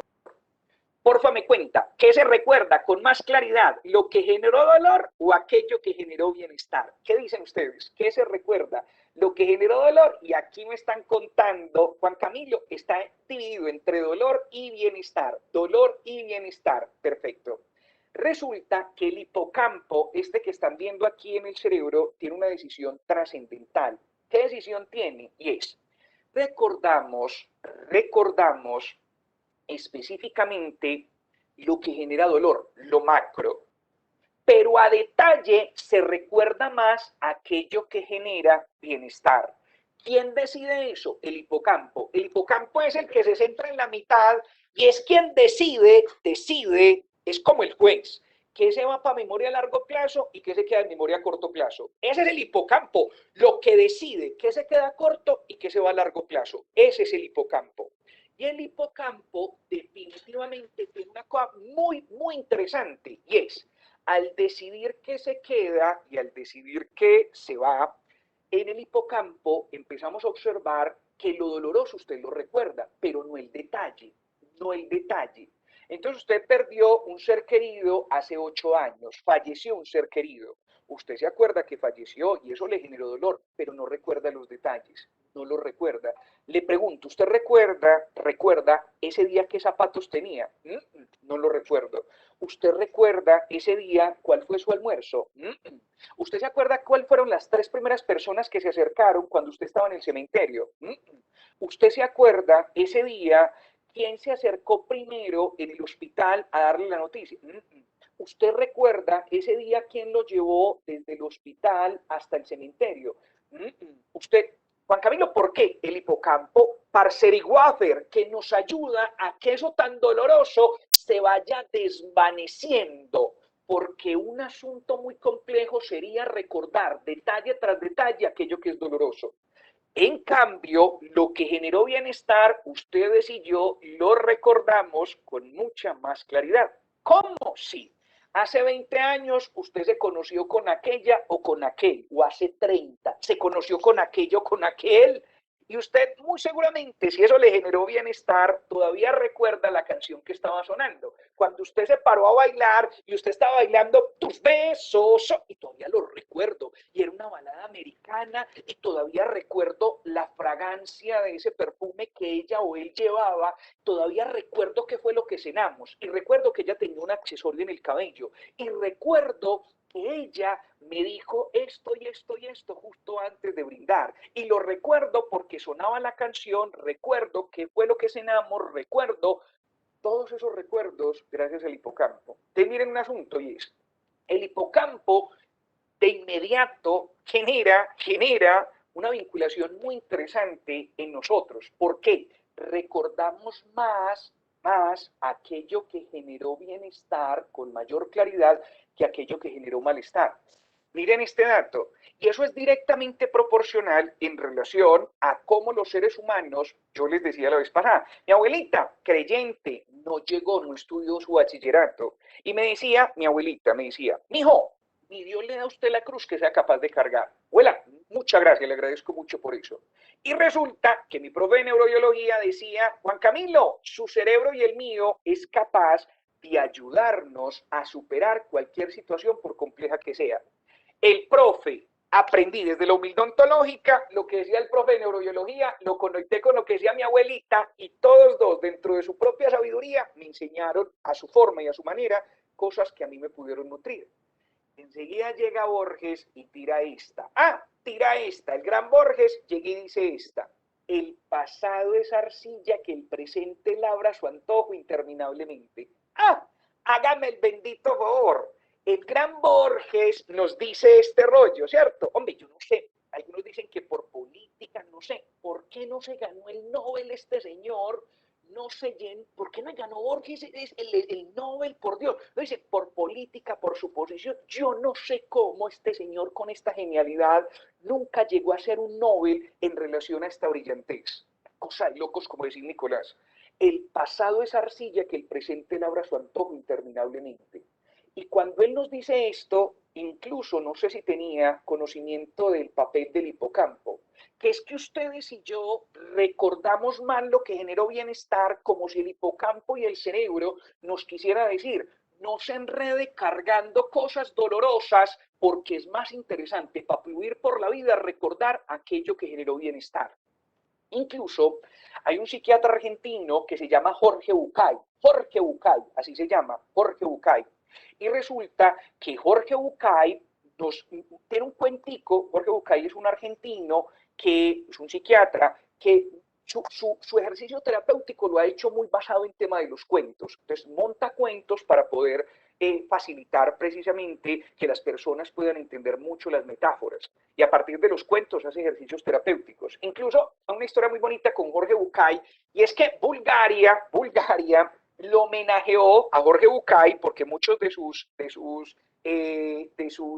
obras se pudieron traducir en Bulgaria, en búlgaro, y en Sofía, tuvieron la oportunidad de hacerle un homenaje porque él logró subir en un 25% por sus cuentos los niveles de la posibilidad precisamente de los niveles de lectura en un país como Bulgaria. 25, ¿cómo le parece? Un argentino, Jorge Bucay, y tiene un libro muy bonito, un cuentico que incluso está en audio, que se llama El Buscador. Se lo recomiendo de todo corazón. El Buscador de Jorge Bucay, para que lo puedan observar, y cuando lo estén escuchando dura más o menos 7, 8 minuticos en audio en YouTube, y tienen la posibilidad de observar lo interesante dentro de ese buscador, de poderme ubicar más en aquello que generó bienestar. Jorge Bucay, El Buscador. Resulta que Borges, fuera de ese rollo, le mete más candela a este asunto y dice, Dios, mire lo que dice Borges, Dios no puede cambiar el pasado, pero sí puede cambiar las imágenes con que yo relaciono el pasado. Miren este asunto en relación con el hipocampo. Y esto nos permite a nosotros hacer precisamente una distinción muy importante entre resistencia y resiliencia. Entre resistencia y resiliencia. Para yo explicar esto, yo no tengo otra forma más acertada que la que me decía un colega, nuevamente la humildad ontológica y la posibilidad de poder seguir aprendiendo. ¿Quién recuerda en qué año fue el terremoto del eje cafetero? ¿Quién recuerda en qué año fue el terremoto del eje cafetero? ¿Quién lo recuerda? ¿Quién lo recuerda? Año en que fue el terremoto del eje cafetero. Año 1999, terremoto del eje cafetero. Y en 1999 pasó y mucha gente perdió su casa, ¿cierto? Perdió su casa, tuvo la afectación de muchas circunstancias en Armenia, mucho, Quindío, Risaralda, todo ese eje cafetero tuvo muchas afectaciones. Y resulta que básicamente muchas personas perdieron su casa. Entonces a mí me parece muy genial lo que me decía este señor precisamente, que es colega, y decía, ve, hay personas que posterior al terremoto del eje cafetero son resistentes y otros que son resilientes. Explícame eso, porfa. Y me decía, vaya Juan Camilo, habían personas que tenían una casa de una planta en obra negra, una casa de una planta en obra negra. Y al tener una casa de una planta en obra negra, 1999, resulta que llegó el terremoto y se cayeron las casas, se cayeron las casas. Afectación, complejidad, y empezaron personas a trabajar, a luchar, no importa el tiempo, 1 año, 2 años, 3 años, y ese que tenía una casa de una planta en obra negra logró llegar a una casa de una planta en obra negra. ¿Cómo? Se llama resistencia. Llegar hasta el mismo punto, hasta antes de la situación disruptiva, se llama resistencia. Vuelvo y lo repito. Tenía una casa de una planta en obra negra, trabajó 1 año, 2 años, 3 años, llegó, mantuvo la casa de una planta en obra negra y ahí frenó, se llama resistencia. Pero habían personas que tenían una casa de una planta en obra negra, se cayó la casa, trabajaron, lucharon, siguieron trabajando y lograron tener una casa de una planta en obra blanca. Se llama resiliencia. Partimos en este punto de que cuando hablamos de resiliencia, hablar de resiliencia es poder superar a como estaba yo antes de la situación disruptiva. Miren esto, que no es un asunto muy interesante entender si después de un duelo yo soy resistente o yo soy resiliente. Después de esa separación con mi pareja, yo soy resistente. Es decir, yo, después de que me separé de ella, ahí quedé, como después de que me separé de él, ahí quedé, pues ahí como medio sostení resistencia. Resiliencia, aprendí de ella, le agradezco a ella, le agradezco a él, sigo adelante y muy seguramente lo que viví en esa relación me va a ayudar para tener una relación mucho mejor más adelante. Resiliencia. Resistencia, justo como estaba antes de la situación disruptiva. Resiliencia, tener la posibilidad de superar la situación y poder salir fortalecido de ella. ¿Viste? Yo soy el mismo de marzo del 2020. Ahí aparece. Gracias, Bernard. Resulta que ahí va el asunto, y es resistencia o resiliencia. Metámosle candela a esa vuelta, y es resiliencia o resistencia. Yo en marzo 20 del 2021 soy el mismo de marzo 20 del 2020. Yo soy el mismo o soy mejor. Con humildad, dígame, ¿es el mismo o es mejor? No, yo soy mejor porque es que resulta que yo he aprendido a valorar más esto, he aprendido a centrar más esto, resulta que yo era más hemisferio derecho y ahora fortalezco el hemisferio izquierdo, resulta que ahora me dio por empezar tengo la oportunidad precisamente de seguir evolucionando. Entonces, miren, aparece, y eso es, mentalmente, como yo sé, tengo la oportunidad de poderme seguir transformando y ojalá seguirme transformando a favor. Yo definitivamente, yo soy diferente, pero ojalá apuntando a ser un ser. ¿Cómo me doy cuenta yo? Sencillo, sencillo. En este momento eres una persona más tranquila.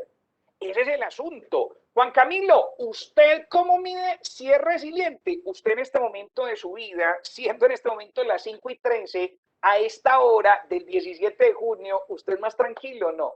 ¿Usted es más tranquilo? Bueno, así es, precisamente. Ojo, ¿qué tanto usted es más tranquilo, más feliz en relación a lo que está viviendo? Usted, miren, ¿qué tanto usted en este momento libera mayor cantidad de serotonina, tiene la oportunidad de brindarle importancia a otras cosas? Ahí está. No tanto resistencia, mucho más resiliencia. Esa es la invitación, resiliencia, a meterle la ficha al asunto de la resiliencia.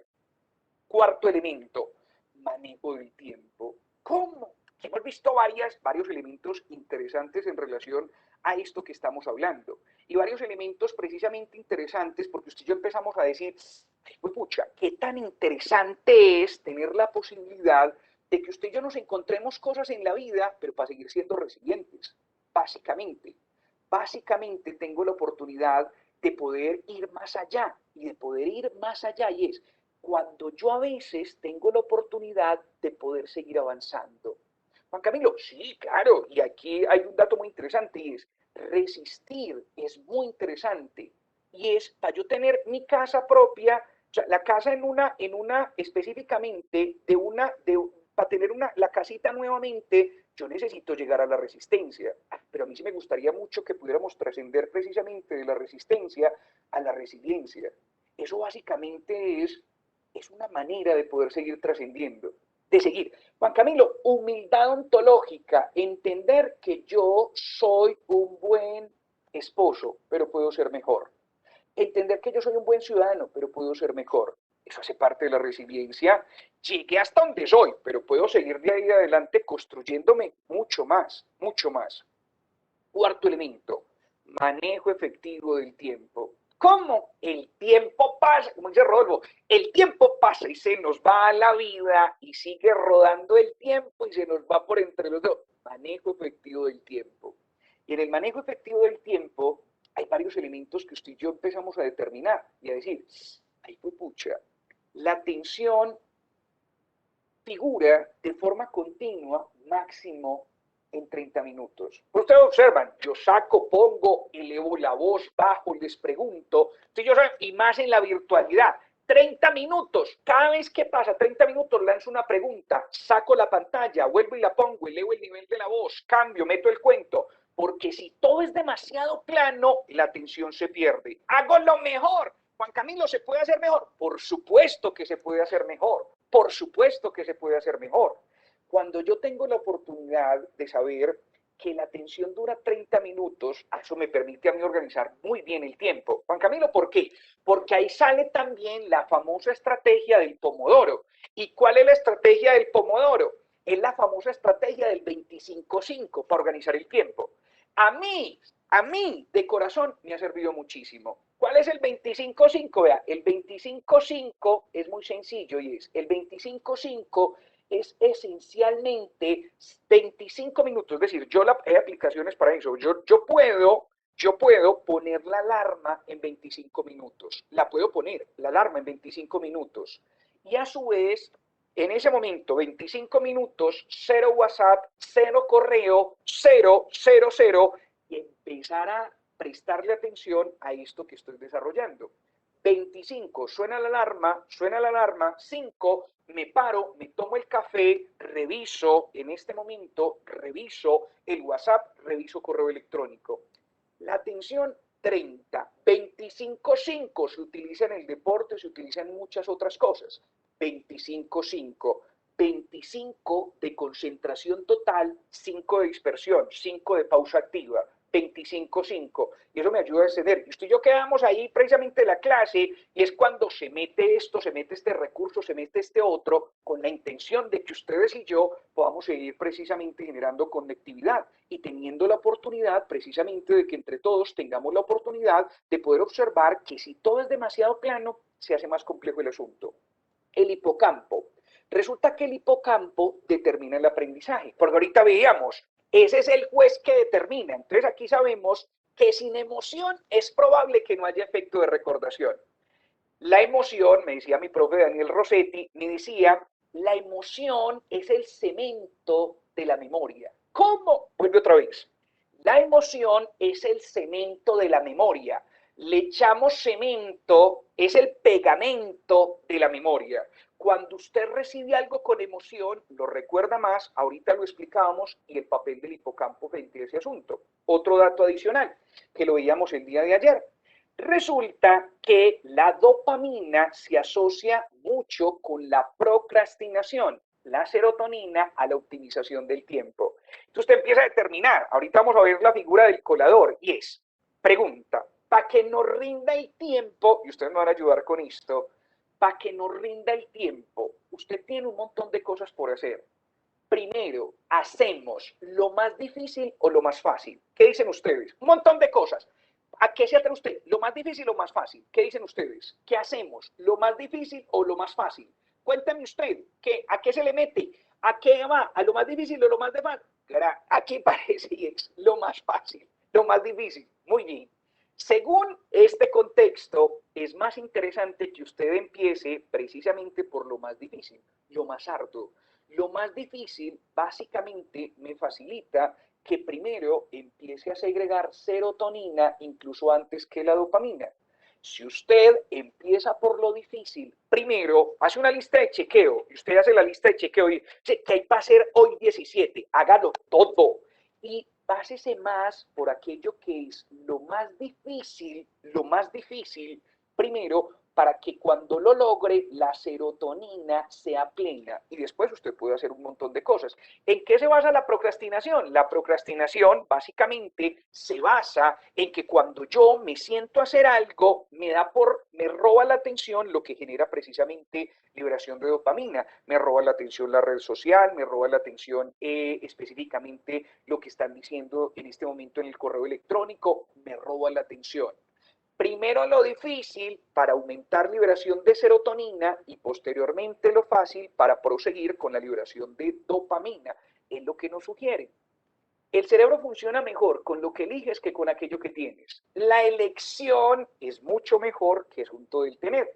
De hecho, todos sabemos aquí, lo hablamos ayer, que cuando uno tiene, se conecta de inmediato con el sistema límbico, pero cuando elige, se conecta con la corteza prefrontal. Lo repito, cuando uno tiene, se conecta con el sistema límbico. ¿No me cree? Perfecto, volvamos a hacer el ejercicio. Cuando en Latinoamérica escuchamos el tener, es decir, cuando escuchamos el tener, cuando usted escucha precisamente el tener, en ese momento aparece un asunto muy importante, porque ustedes me van a responder rápidamente, a ver quién llega primero. En Latinoamérica, cuando escucha, y sobre todo en Colombia, cuando usted le dicen, es que usted tiene que hacer eso, la forma rápida, automática es, lo único que yo tengo es que, por favor me responde, es que usted tiene que hacer eso. Manera rápida es, lo único que yo tengo es que, lo único que yo tengo es morirme y ponerla como que era y qué pasa y que este quién se cree y es lo único que yo tengo es morir y es un asunto automático. Mi cerebro funciona mejor con lo que tiene que ver con la elección. ¿Viste? ¿Qué elegís? ¿Qué elegís? Elija, elegir es un acto muy bonito de libertad, a su vez de humildad ontológica. Les pongo la ñapa. Cuando uno elige, renuncia a quejarse. ¿Cómo? Vuelve otra vez. Cuando yo elijo de forma consciente, renuncio a la queja. Hágame el bendito favor. Elegir, y eso lo digo mucho a mis pacientes, y es, cuando yo decido, elijo, renuncio a quejarme. Explícame eso. Cuando la gente a veces dice, qué pereza ese señor, esa señora con que yo vivo, me tiene hasta aquí, harta. Pregunta, ¿quién lo eligió para su vida? Yo, tan. Yo fui el que lo decidí. ¿Yo por qué me quejo si yo fui quien lo decidí? Yo fui el que decidí trabajar en UPB, yo fui el que decidí hacer lo que hago, yo fui el que decidí estar con este señor o con esta señora. Usted no se siente bien, entonces decide otra cosa distinta, acompañamiento, pero hay que decidir. Cuando yo elijo, la corteza prefrontal tiene la posibilidad de hacer buena conexión. Juan Camilo, ¿hay cosas que elegimos con el sistema límbico? Sí, pero a esta altura de la vida es muy chévere no elegir con el sistema límbico. Es muy interesante no hacer la cosa de impulso, no, más con corteza prefrontal que con sistema límbico. Dado esto, el efecto de rumiación mental es un efecto que básicamente yo lo puedo romper con la exteriorización. ¿Cómo? Sí. Usted y yo, que habitualmente vamos a la cama exhaustos de haber dado varias clases en el día, de haber hecho un montón de informes, de un montón de cosas, usted empezó y se acostó y empezó a darle vueltas y vueltas una cosa en su cabeza. Pucha, yo no mandé ese correo y no respondí a ese muchacho el WhatsApp y no respondí esto y no mandé todavía las notas precisamente a la decanatura y no he enviado todavía este informe. La única forma, profe, de que a usted le pare la rumiación, de darle vueltas y vueltas, es exteriorizarlo. No hay otra, no hay otra. ¿Qué es exteriorizar? Poderse levantar y hacer una listica de aquello que tiene pendiente. Si usted no lo exterioriza, o hablando o escribiendo, el efecto de rumiación no va a parar. Sigue y sigue y sigue. Para poder frenar el efecto de rumiación, es necesario poder exteriorizar. 5 datos para la organización del tiempo. Juan Camilo, interesante esto, priorizar. Ahí está. ¿Cómo se dice en la región del país en donde usted está, eso que están viendo en pantalla? ¿Cómo lo llaman? Eso que tienen al frente, en este momento, al frente de la pantalla. ¿Cómo lo llaman? Gracias. ¿Cómo lo llaman? Colador, sedazo. ¿Cómo lo llaman? Colador, sedazo. Y en relación a eso, muy en relación a esto, ese colador, ¿para qué sirve? Es el filtro específicamente en donde usted tiene la capacidad de poder ponerlo y decir, bueno, primero el asunto lo voy a colar específicamente. ¿Y qué es colar? De todas las actividades que yo tengo, aquí se queda lo que libera mucha dopamina y voy a filtrar más aquello que libera serotonina. Juan Camilo, ¿cómo así? Sí. Primero lo de la serotonina y posteriormente lo de la dopamina. Priorizar. Y aparte de priorizar, cuando yo priorizo, para usted y para mí, después de haber estado en este ejercicio, como regalito para usted mismo, como usted, lo más importante que tiene en su vida, esto es prioridad.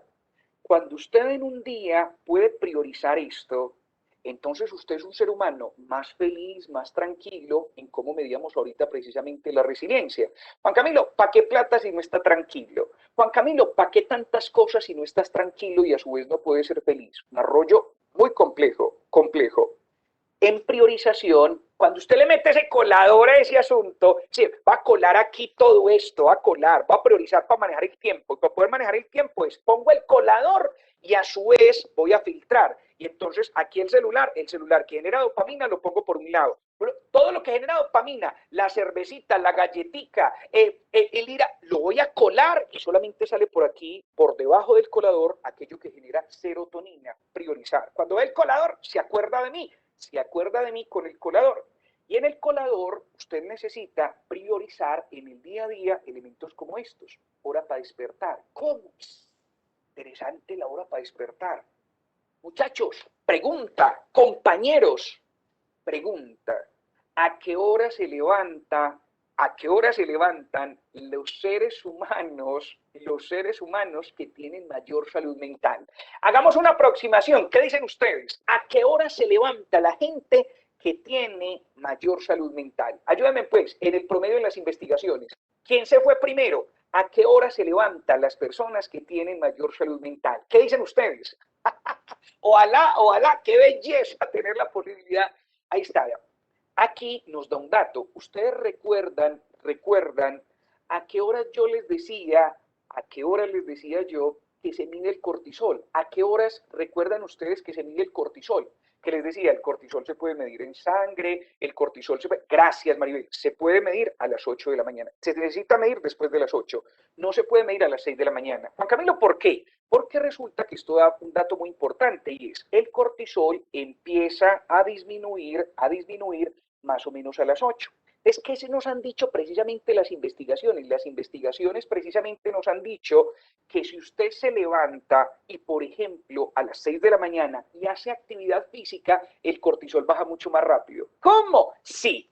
Si usted se levantó y hizo actividad física, el cortisol se levantó a las 6. Juan Camilo, ¿qué han dicho las investigaciones? En el promedio mundial, las personas que manejan mayor salud mental se levantan entre 5 y 6 de la mañana. Se levantan a hacer actividad física para que el cortisol pueda bajar y usted esté en condiciones más óptimas de poder enfrentar el día. Hora de despertar. Juan Camilo, me quedo a las 5, me quedo a las 6. Buenísimo, pero ya después de las 6 empieza a ser complejo. Porque miren esto, usted se levanta a las 8 de la mañana. Y si se levantó a las 8 de la mañana, su cortisol no va a bajar a las 8. Su cortisol va a estar bajando a las 10 de la mañana. Quiere decir que ese periodo entre 8 y 10 no va a ser tan productivo. En cambio, si usted se levanta a las 6 de la mañana, se levanta a las 5, hizo media horita de actividad física, quemó el cortisol, estamos melos, estamos sisas, estamos ready para lo que viene precisamente. Juan Camilo, tengo clase de 6. Buenísimo. 5 de la mañana, 20 minuticos de actividad física, nos metemos a la ducha, faltando un cuarto, estamos plenos para clase de 6. Ahí está precisamente en relación a esto. Hora de despertar, lista de chequeo realizable con actividades de las tareas del día. Cuando hago lista de chequeo, ¿quién recuerda cómo es que se llama? ¿Puedo frenar ese efecto? ¿Cómo es que llama de darle vueltas y vueltas en la cabeza a un mismo pensamiento? ¿Quién lo recuerda? ¿Cómo se llama específicamente eso? Gracias. Rumiación. Rumiación. Lo puedo cuando exteriorizo, freno la rumiación y eso me parece sumamente importante a la hora de poder frenar esa rumiación. Me parece muy bien. Adicionalmente, me voy por acá. Tiempo para hacer deporte. Ojo, tiempo para hacer deporte, para poder disminuir esos niveles de cortisol. Tiempo para poder comer saludable. Recuerde que cuando como comida chatarra es dopamina, pero cuando preparo la comida yo, cuando la puedo hacer de forma más consciente, Juan Camilo, ¿cómo te parece que estoy haciendo harina de almendras en vez de la otra harina que tiene gluten? Lo felicito, señor, lo felicito, señora. Y fuera de que usted lo está haciendo, está provocando liberación de serotonina al poder diseñar precisamente esa receta. Es un asunto tesísimo. Cuando usted hace precisamente el moldeo de ese pan y cambió y le puso harina de almendras, la cambió por harina corriente, usted está liberando serotonina. Es decir, tiempo para comer y que ojalá sea una comida saludable. Ustedes y yo, no digamos mentiras, a veces en el afán, cuando estábamos muchos en presencial, éramos corriendo y corriendo, el almuerzo tuyo, almuerzo cualquier cosa, almuerzo a deshoras. Ojo, ojo, y si yo no me cuido, entre, como decía Rabbi Jalí, si no soy yo quién y si no es ahora cuándo. Eso es, me parece muy bien, Diana, eso ha sido una ventaja precisamente. Entonces, si somos resilientes, miren este dato que dice Diana, dice, el tiempo para comer ha sido una ventaja en la pandemia. Buenísimo. Si ustedes y yo regresamos a presencialidad y resulta que no seguimos sacando el tiempo para comer, ya no somos resilientes, somos resistentes. Ahí está el dato, nos quedamos en resistencia. O sea, usted y yo, miren este dato y es, Juan Camilo, yo vivía las carreras cuando estábamos en presencialidad. Y de vez en cuando comía y comía rápido y comía mal, me comía una gaseosa con un perro, con una hamburguesa. Cuando usted regresa a campus o los que ya están precisamente haciendo alternancias y usted regresó al mismo agite de la vida de cómo estaba, ya usted no es resiliente, ya usted es resistente. Si usted regresó y siguió conservando, dice, qué pena, si yo lo podía hacer allá, lo puedo seguir haciendo. Resiliencia. Si usted se ha venido alimentando bien, si ha venido haciendo deporte, llegar a la presencialidad no es una excusa, deja de ser resistente y empieza a ser resiliente. Tiempo para estudiar. Si yo tengo la posibilidad, comer en la casa, más saludable, buenísimo. Tiempo para poder estudiar lo que a usted le guste estudiar, lo que a usted le guste leer. Que hemos venido recopilando varias cositas. Pendiente el que no se ha leído El secreto de las zonas azules, pendiente de escuchar los cuenticos de Jorge Bucay, pendiente de poder verificar y dar una oleadita más al tema de humildad ontológica, pendiente de cómo se libera más o endorfina, serotonina. Tiempo para estudiar. Aquí está, ahí está. A ver, tiempo, sacalo. Resiliencia, muy bien ahí, Hernán. Tiempo para descansar, porque el que no descansa, cansa, que no le olvide, ojo, el que no descansa, cansa. Quien no descansa termina cansando a todo el mundo. El que no descansa, cansa. Tiempo para compartir con la familia, para liberar oxitocina, tiempo para acostarse. Juan Camilo, ¿tiempo para qué? Para acostarse. Recuerden, los pillos son más juiciosos, los pelados son los que no son tan juiciosos. Resulta que entre más temprano se acueste usted, ahorita hablamos de las ventajas de levantarse temprano, hacer actividad física para quemar el cortisol, pero cuando usted se acuesta temprano, mire, les decía la vez pasada, nos demoramos alrededor de 2 horas para pasar de fase RAN a fase REM, alrededor de 2 horas. Si usted se acuesta a las 12 de la noche, está pasando a las 2 de la mañana a fase REM, que es el sueño reparador. Resulta que si usted se está levantando a las 5 de la mañana, está de 2 a 3, de 3 a 4 y de 4 a 5. De sueño reparador solamente 3 horas. ¿Cómo? En cambio, si usted se empezó a acostar siendo resiliente en este momento a las 10 de la noche, está pasando a las 12 de la noche aproximadamente a fase REM y tiene de 12 a 1, de 1 a 2, de 2 a 3, de 3 a 4 y de 4 a 5. 1, 2, 3, 4, 5, 5 horas de sueño reparador. ¿Me entendés el asunto de la importancia de sueño reparador? Cuando hay sueño reparador, ¿quién recuerda cómo se llama la proteína que genera el cerebro que causa homeostasis y disminuye el cortisol? ¿Quién lo recuerda? Ayúdame con eso. ¿Cómo se llama la proteína que genera el cerebro que disminuye los niveles de cortisol? ¿Quién lo recuerda? Que se necesita liberar para poder, que se llama la anestesia natural del cuerpo. ¿Qué libero yo? ¿Cómo se llama? Gracias, endorfina. Aumento niveles de endorfina para disminuir el cortisol. Así se llama, endorfinas. La endorfina disminuye niveles de cortisol. ¿Cómo estoy? Con buena liberación de endorfina, disminuyo niveles de cortisol. Ahí está, ahí está. 5, y voy cerrando este maravilloso ciclo que ustedes me han dado la oportunidad de poder compartir con ustedes, que de corazón se los agradezco, y les agradezco muchísimo el poder hacer esta construcción en estos 3 espacios, estos 3 días seguidos. Soltar maletas ajenas. Yo me voy a ir con un numeral en este momento para poder cerrar esto con broche de oro. ¿Cuál es el numeral? El numeral es el siguiente y es tener la oportunidad en este momento, tener la oportunidad de hacer lo siguiente. Les pido por favor que los que están aquí en este momento, les voy a pedir por favor que escriban el numeral, el hashtag numeral, no cargo maletas que no son mías. A ver, profe, no cargo maletas que no son mías. Todo seguido. Escríbanlo ahí en los comentarios. Numeral, no cargo maletas que no son mías. Pilas pues con esto. Numeral, no cargo maletas. Gracias a Álvaro, gracias a Hernán, gracias a Laura, gracias a Diana, gracias a los que están, gracias a Claudia. Numeral, no cargo maletas que no son mías. Gracias, Gabriel. Juan Camilo, ¿qué quiere decir esto? La suya, cárguela con toda la disposición. Gracias, Mónica, gracias, Sergio, gracias, Carmen Cecilia. Numeral, no cargo maletas que no son mías. ¡Ojo! Aquí viene lo bueno. Si ustedes me preguntan, todas las otras son muy interesantes, pero esto es una cosa que libera. Oíste, ¿por qué si somos 5 hermanos, yo termino cargando más maletas con mis papás que el resto de ellos? ¿Por qué, si usted y yo somos 4 los que vivimos en esta casa, por qué una persona carga más responsabilidades que otros? Aquí es muy importante devolver la maleta, yo cargar la mía, pero no cargar maletas ajenas. ¿Qué es cargar maletas ajenas? Es cargar responsabilidades ajenas, cosas que no me competen.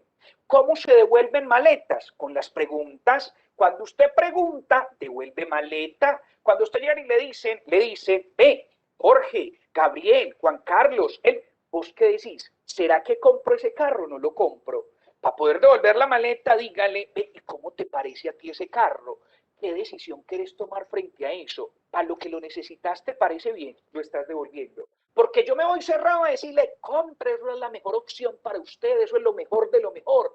Y no le sale bueno y yo termino siendo el responsable. Vea, Juan Camilo, le pedí la opinión y me dijo, entonces, responsable. Ojo, no cargue maletas, aporte, acompañe, pero cada quien con lo de cada cual.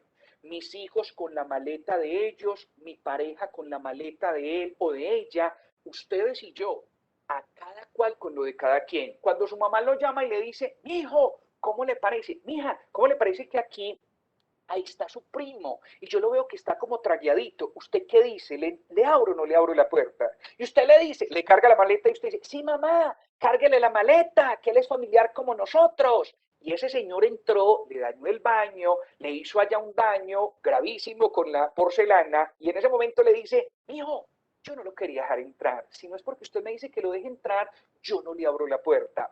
Me entregó la maleta. Mamá, con todo el amor del mundo, ¿cómo es su casa? ¿Usted qué quisiera? ¿Le quisiera abrir o qué decisión quiere tomar con eso? Cuénteme usted, mamá, qué decide. Entregarle la maleta. Yo a veces a mi esposa, que no es psicóloga, cada rato le voy entregando la maleta y ya me la va devolviendo, así sin tantita pena. Le digo yo, mi vida, necesito hacer un negocio. ¿Qué decís? ¿Lo hacemos o no lo hacemos? ¿Qué me aconseja usted? ¿Qué me sugiere? Y ella, con toda la sutileza del mundo para entregarme la maleta, dice, ¿y qué dice tu corazón? ¡Ah! No da ni rabia. ¿Y qué dice tu corazón? ¡Ah!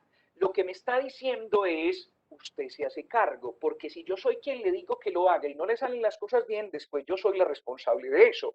Cada cual con lo de cada quien. Hermoso el asunto. Y es, yo cómo devuelvo maletas a cada quien. Devolverle la maleta, porque resulta que cuando yo hago una cosa por alguien que es capaz de hacerla, no lo estoy ayudando, lo estoy incapacitando. Te lo repito, cuando hago a alguien que esa misma persona es capaz de hacer por sí mismo, no lo estoy ayudando, lo estoy incapacitando. ¿Y cuántas veces usted lo hace con compañeros de trabajo, lo hace con familia, lo hace la mía, la maleta mía, la cargo con toda la determinación, pero la de los otros, cada cual con la de cada quien? Carga tu maleta, hacerte cargo de tu maleta y facilitarle a los demás que se hagan cargo. Preguntas para soltar maletas que no son mías. La primera, ¿cuál solución se le ocurre para resolver esta situación? Le pregunto a usted qué se le ocurre para resolverlo. Mire, papá, es que cómo le parece que vea que dañé el carro de un compañero. ¿Usted qué dice? ¿Qué? Pregunta a usted qué solución se le ocurre. No, que para eso lo... Pregunta a usted que... No, que hay que darle 1.000.000 de pesos. Pregunta. ¿De dónde puede sacar el 1.000.000 de pesos? No, para eso lo llamo, para que usted me... Pregunta, yo en este momento no tengo el 1.000.000 de pesos. ¿Qué otras opciones tiene para conseguir el 1.000.000 de pesos? Su maleta es suya, suya. Porque vivimos cargando un montón de maletas que no son de nosotros y ahí se va la salud mental. Y vivimos cargando la maleta de la tía, del tío, del primo, del sobrino, de aquel. Suelte maletas que no son suyas. ¿Qué estás haciendo ahora para poder salir de ese evento? Que no, que es que a mí me ha ido muy mal, que nadie me quiere, que todos me odian, por eso me como un gusanito, que esto, devolver precisamente, volver específicamente la responsabilidad, soltar, dato, ¿cuáles medidas necesitas tomar de aquí en adelante? ¿Qué has aprendido de este asunto? ¿Qué medidas necesitas tomar? Preguntas, ¿cómo le devuelvo la maleta a los demás? Facilitando que a partir de preguntas la otra persona se pueda hacer cargo, que active su corteza y que se pueda poder poner precisamente, como lo decía el buen Sócrates, lo decía la buena mayéutica, usted se hace cargo precisamente de aquello que tiene que ver con su responsabilidad. 5 maletas que hablamos el día de hoy, 5 maletas, 5 estrategias para soltar maletas. Primero, humildad ontológica. Segundo, comunicación asertiva y afectiva. Adicionalmente, resiliencia más que resistencia. Adicional, organización del tiempo. Y posteriormente, soltar maletas que no son mías. Yo les agradezco a todos ustedes por su disposición. Nuevamente les recuerdo precisamente que por ahí en redes Montando Cositas, en Facebook como Juan Camilo Cárdenas Psicólogo y en Instagram como juancamilo.psicólogo. Les agradezco con el alma a todos los profes que en este momento fueron convocados. Yo quisiera saber a partir de sus comentarios si estos 3 espacios que tuvimos en este momento fueron de utilidad. Fueron 6 horas perdidas, me hubiera quedado comiendo buñuelos, me hubiera quedado en la cama, me hubiera quedado perdidas, ganadas, fueron de interés, no fueron de interés, nos lo hacen saber en este momento Yo, de todo corazón, le agradezco a la universidad que quiero tanto, les agradezco precisamente a todos ustedes por su disposición y ojalá que de aquí hayan sido elementos que hayan sido de mucho interés y de mucha utilidad para ustedes. Abrazo fuerte, les hacemos llegar ahí las presentaciones, la listica de los libros. Un abrazo, cuídense bastante, Esteban bien podás ahí para hacer el cierre global de este ejercicio. Juan, bueno, primero agradecerte demasiado. Creo que esas cinco, bueno, cinco formas tan diversas, creo que son cinco pasos demasiado interesantes y sobre todo que debemos tener en cuenta nosotros para nuestra vida, ¿cierto? Todos los docentes, inclusive alumnos, etcétera, etcétera. Y, hombre, mira, y generaste una pregunta en el torno de el tema de las maletas y bueno, mira, muy interesante. Ahí te están devolviendo la maleta. ¿Cierto? Precisamente. Así que, Juan, agradecerte mucho por estos espacios, sobre todo creo que hay que trabajar mucho por la salud mental en el último año y esa es una invitación bastante grande que nosotros hacemos también. Es que en el último año se ha visto y se ha visibilizado mucho lo que es la salud mental, ¿verdad? Se ha visto afectada por todo el tema de la pandemia y bueno, todo lo que trae consigo lo que tiene que ver el momento histórico que estamos viviendo. Así que para nosotros es fundamental y sumamente importante esto que nos acabas de regalar estos 3 días, Juan. Así que te agradecemos mucho. Bueno, creo que hablo en nombre de todos, toda la comunidad universitaria y todos los docentes en este caso. Queremos darte las gracias porque son herramientas prácticas, útiles y las llevas a la vida cotidiana que nos permiten a nosotros tener o más bien fortalecer esos factores protectores, esos hábitos que vamos a ir generando. Así que Juan, nuevamente mil gracias a todos los docentes, también les agradecemos la participación, tuvimos muchas personas el primer día, casi 125 personas, el segundo día, bueno, 112 y hoy no, para no estar menos, bueno, estuvimos ahorita 83 personas, en este momento 74, teniendo en cuenta que hay partido de Colombia, hay que tenerlo también en cuenta, así que muchas gracias a todos por participar y les recuerdo entonces, vamos a estar enviando por favor la lista de asistencia, nuevamente les dejo el link aquí, por favor llenen los daticos para nosotros poder estarles compartiendo el material, las grabaciones y sobre todo la lista que Juan muy juiciosamente y yo les vamos a hacer llegar también allí esos correos electrónicos. Juan, muchas gracias. Nuevamente, gracias a los docentes. Y bueno, esta semana y próximamente vamos a estar también compartiendo en redes sociales cápsulas para los docentes en torno a todo lo que tiene que ver con salud mental. Así que disfruten este espacio, esperamos que lo hayan disfrutado. Desde Bienestar Universitario les damos las gracias. Y Juan, nuevamente, no me voy a cansar de decirlo, gratitud, muchas gracias, hombre. A Que ustedes, estés muy bien. Esteban, cuídense. Chao, gracias. Chao, Juan, nos vemos. Mil gracias. Muchas gracias a todos. Que estén muy bien y feliz tarde.